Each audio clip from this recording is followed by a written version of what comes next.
একটা কথা জিজ্ঞেস করব। আচ্ছা বলো। যখন খেতে আলু থাকে না তখন আলু কোথা থেকে আসে? মাশাল্লাহ মাশাল্লাহ, তোমাদের চিন্তা খুব সুন্দর চিন্তা। যে উস্তাদজি, যখন খেতে আলু থাকে না, তারা খেতে ধান থাকে না, যখন খেতে ডাল থাকে না, পেঁয়াজ রসুন থাকে না, তখন আমরা এগুলা কোথায় পাই, কোথা থেকে আসে, এগুলা কিভাবে খাই, ঠিক না? জি। আচ্ছা, তাহলে তোমাদেরকে সুন্দর একটা ঘটনা শোনাই। জি। তোমরা কোলেস্টর চিনো? কোলেস্টর? জি না। আচ্ছা, তাহলে শোনো। কোলেস্টর সর্বপ্রথম আবিষ্কার করেছে ইউসুফ নবী। কোন নবী? ইউসুফ নবী। ইউসুফ নবীর জমানায় আল্লাহ তাআলা জানিয়ে দিলেন যে মিশরে 7 বছর খুব ফসল উৎপন্ন হবে, মানুষ খুব মজা করে খাবে, পেট ভরে খাবে। আর 7 বছর দুর্ভিক্ষ হবে, মানুষ খানার অভাবে থাকবে।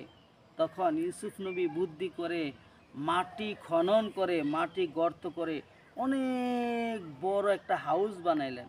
এই হাউস বানিয়ে হাউসের ভিতরে ইউসুফ নবী কিছু গমকে একেবারে পরিষ্কার করে বস্তা করে রাখলেন, আর কিছু গমকে তার শীষ বা তার ছড়ার সাথেই রেখে দিলেন। তো যখন দুর্ভিক্ষ আসছে, তখন সে যে গমগুলা পরিষ্কার করে রাখছে বস্তা করে, ওই গমগুলা আগে খেয়েছে। পরবর্তীতে আস্তে আস্তে আস্তে আস্তে যখন বস্তার গম শেষ হয়েছে, তখন আবার ছড়া বা শীষের সাথে যে গমগুলা রাখছিল, ওই গমগুলো আস্তে আস্তে বের করে খেয়েছে।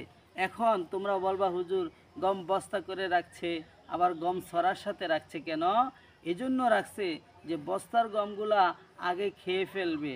এখন সব গম বস্তায় রাখলে হইতে পারে যে এগুলা নষ্ট হয়ে যাবে, আর যদি এগুলা ছড়া বা শীষের সাথে থাকে তাহলে নষ্ট হবে না, ওগুলা বেশি দিন থাকবে।